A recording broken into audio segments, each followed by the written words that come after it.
Welcome to the Realm. I'm Scotty Schemmel from Sports Realm, here with my co-hosts Max DeCoux and Severin Mull. And today we have an exciting guest, Sam Stewart from the Present Tense. Sam, say hi to everyone.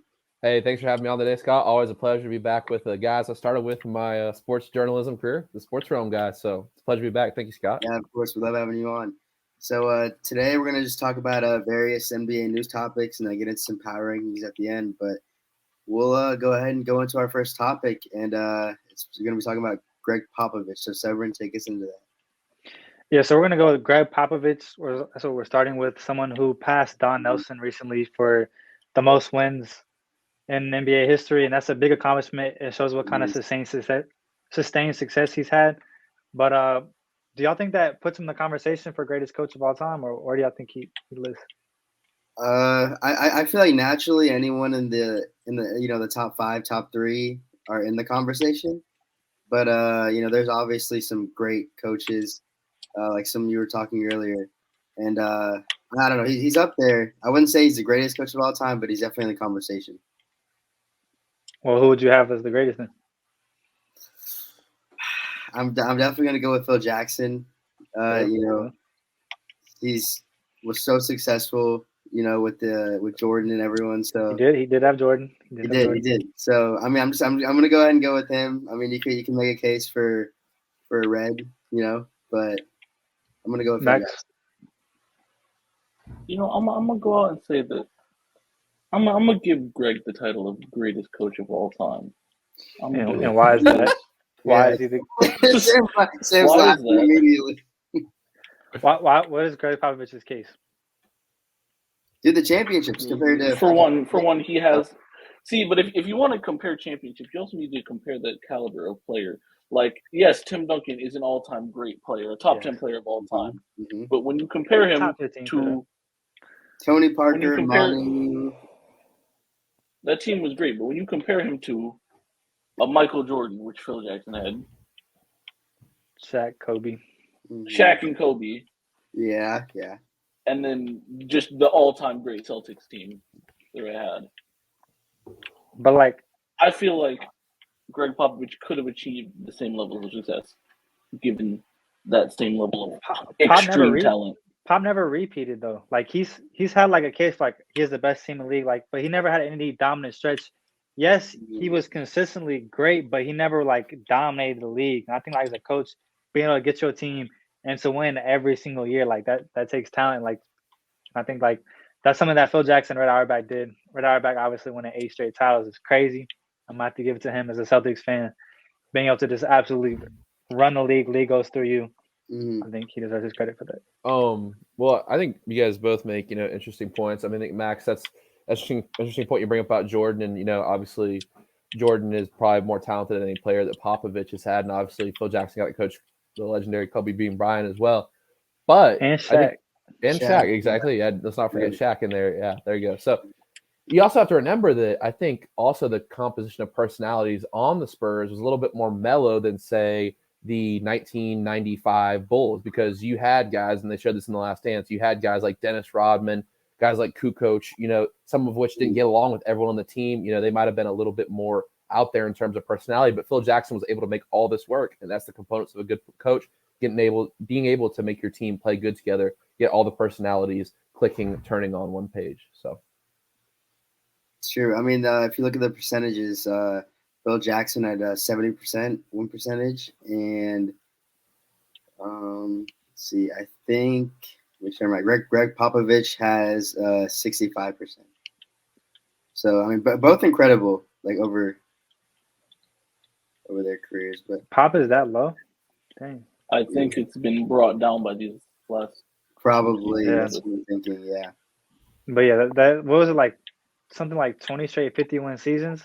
Mm-hmm. As far as consistency and building a culture, he's definitely up there. It's just the fact that he never had a dominant stretch. He was just kind of I remember when I used to figure out who won the championships in the 2000s. It was if I forgot who it was, it's probably the Spurs, because it's they won 03, 05, 07, 2014. But yeah. Yeah, you got it all down. Well, let's move on to our next topic. We're going to talk about the MVP race. So, I mean, there's a lot of great players today, and we'll just give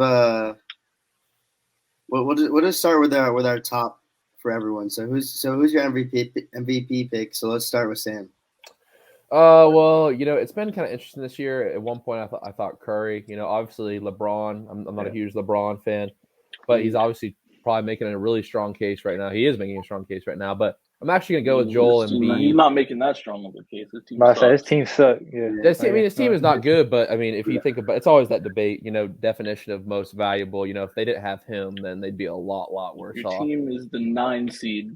You can't win an MVP. I don't know, man. Like if it's true. But I mean, just the numbers that man's putting up at 36 is pretty unreal. So I mean, it's a shame that his team is doing so bad. And I'm not even a LeBron fan because that man has been going crazy. It's like, what more do you want him to do? You know what I'm saying? But for me right now, it's going to be Joel Embiid because of the things that have happened this year with the Sixers. Obviously, Ben Simmons not playing, him holding down the fort. People were like, "Oh, what's going to happen with the Sixers?" He's been lighting it up. He's got a versatile game, and he's insane. So I'm gonna go with Joel Embiid. Yeah, he's averaging 29.7 points per game, 11.2 rebounds, and 4.3 assists. So those are some pretty incredible numbers. And his team's looking pretty good lately. With define lately, because the last 2 games. I mean, they did win their last game, but that game against the Nets, they got slaughtered. Overall, since the trade, I would say trending upwards. So Seb, you got it. Let's hear it. I was gonna say, like, for me, like, there's like a clear top. Curry, Bron, like, they're far away. You have, I mean, it's obviously you have Embiid, Jokic with the 2 top centers, and you have Giannis Antetokounmpo. I like after that, but to me, like, the 3 is like so far ahead of everybody else that it's just like a clear cut top 3. Giannis and Jokic are on pace to have the greatest PERs in NBA history. I think they're more valuable than Embiid. I'd rather have them win MVP. I think Embiid is going to win it because he's never won it before, and the media is looking to give him his MVP. And then if his team has the best record out of those 3 players, I think it's really hard for the media to keep him from winning it. So I think Embiid will win it this year, but I think Jokic's stats don't make sense. We've said it so many times. But Jokic is so good. In my career, you couldn't be that efficient. You couldn't have a PR that high unless you're just averaging like 40 a game. But yeah, like Jokic's stats, his team is a 6 seed right now, so I think it's very unlikely for him to win it, especially since he won it last year. But yeah, to me, he's having the best season by far this season. But yeah, it's between Giannis and Embiid. Whoever has the best record, I think, will win MVP this year. Yeah, bro, it's incredible. Jokic is out there, 26 points per game, 14 rebounds per game, 8 assists. Like 32.5 PER. It's crazy. Yeah, it's unheard of. So I think, I mean, obviously they're going to consider everything, but like you said, if the Sixers do have the best record, I agree. It'll probably go to Embiid, but I don't know. Jokic is going to make another case to go back to back. So we'll see. Max? Yeah. Embiid has been my pick for MVP for the majority of the season, but like, I would not mind to see Jokic win it again because Jokic has been playing out of his mind this season as he has. What about Giannis? But it's weird because Giannis is playing so good, but I can't. I look at it and I'm like, yeah, that's just Giannis. That's just like average Giannis, and I constantly forget that Giannis is just. When he's playing average, he's an MVP level player. So it's like hard for me to call him MVP caliber unless he's playing out of his mind, even though that's like the second. He's on pace to have the highest PR in NBA history. But it's like him and Jokic is like almost not fair for the PR because like it's like Jokic posts up, pass, shoots efficient, rebounds. Like it's like his game is like designed to have a high PER, so you have to take that into account too because he doesn't take bad shots. Like he just designs his game around getting his numbers and having a high PR. So. Yeah. All right. Well, let's move on to the next topic. We're going to talk about what teams are hot right now. So, Sev, start us off. I mean, first of all, it seems like they've been hot for months now, but you got to give credit to my favorite team, the Boston Celtics. Their defense has been like on another planet. Since everybody says their stats since January 1st, they've been the best. Like you started saying that like in February, and you just keep saying it over and over and over because their stats since January 1st have been incredible. Best defensive rating in basketball. They eclipsed the Warriors for the best defense. Finally, we were number second for a while, but yeah, we have the best defense in basketball. Mm. Other team you have to mention is the Grizzlies going crazy. Oh yeah. The Phoenix Suns, they look like the best team in basketball right now, but it is just regular season. But even with Devin Book, like Chris Paul out, they still keep dominating teams and just blowing them out. What are some teams that y'all have seen going crazy lately? Go ahead, Scott. Oh, okay. I was just gonna add one more team because I think we're all gonna say Phoenix because they've been hot since day one this year. But but we got. I would throw in if I'm gonna add someone, I'm gonna say Miami. Around 45 wins right now. They're doing really good. And I feel like they're just pretty consistent every year.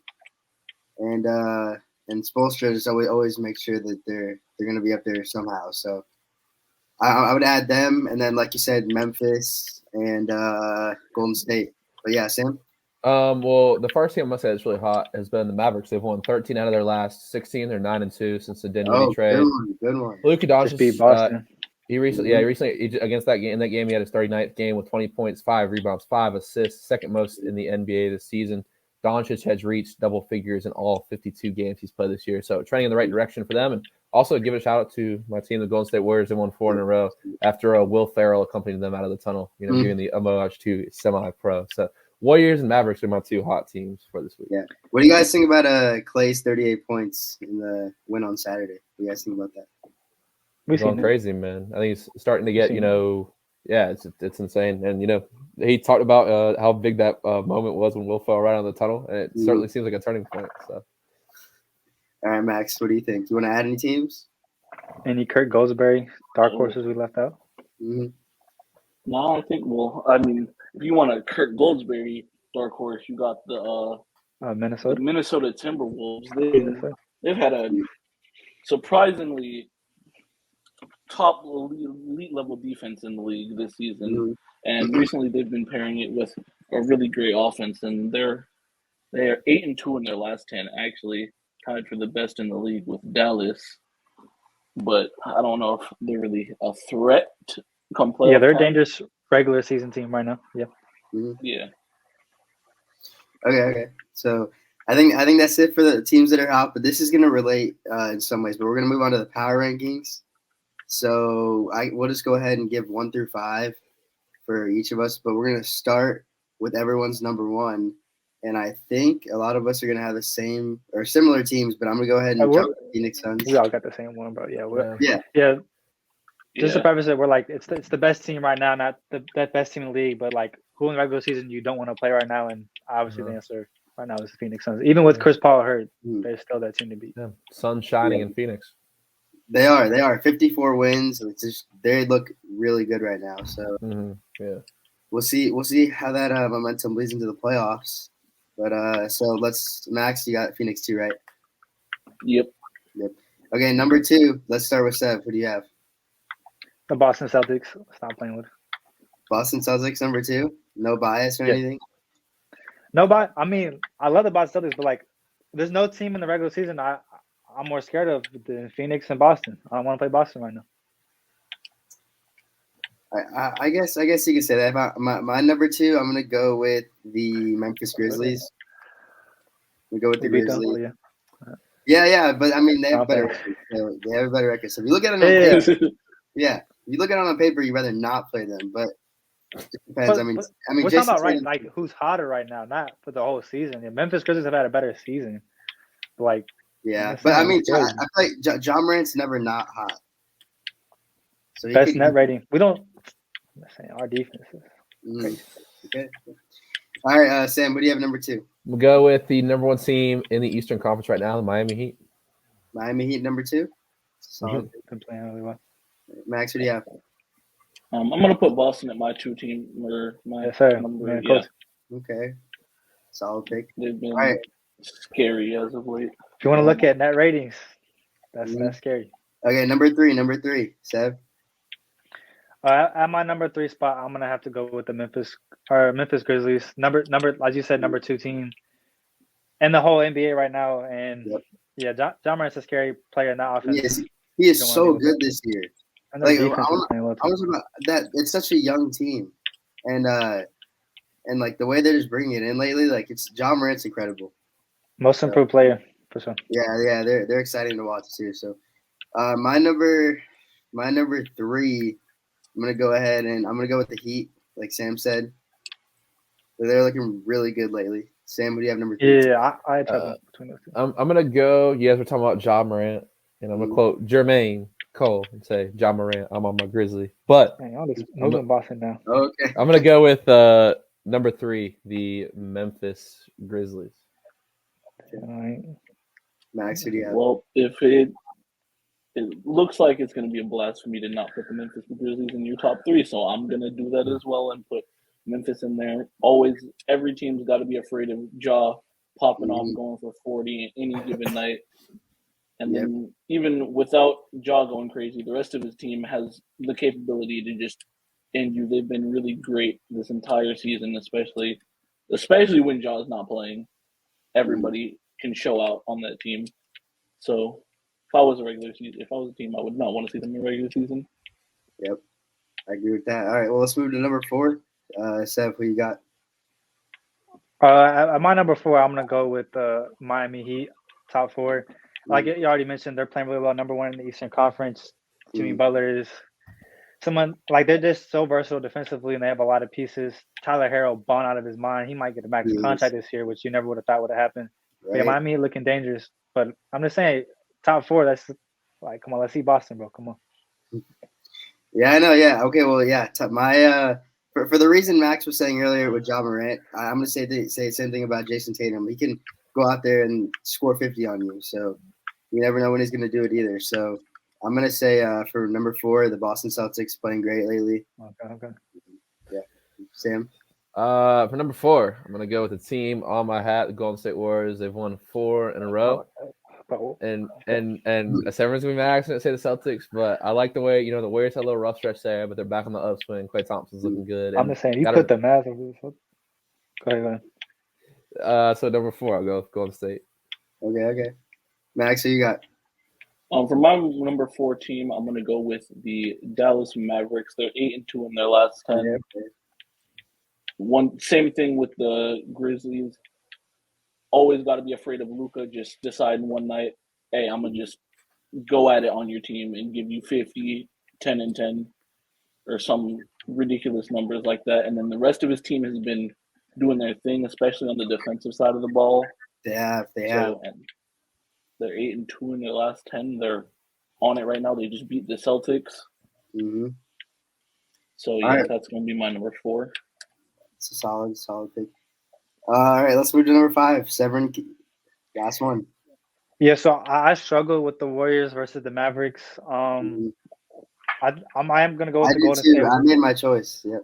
It's yours. I am going to go with the Golden State Warriors just because. Yeah, me too. They look dangerous, like super lately.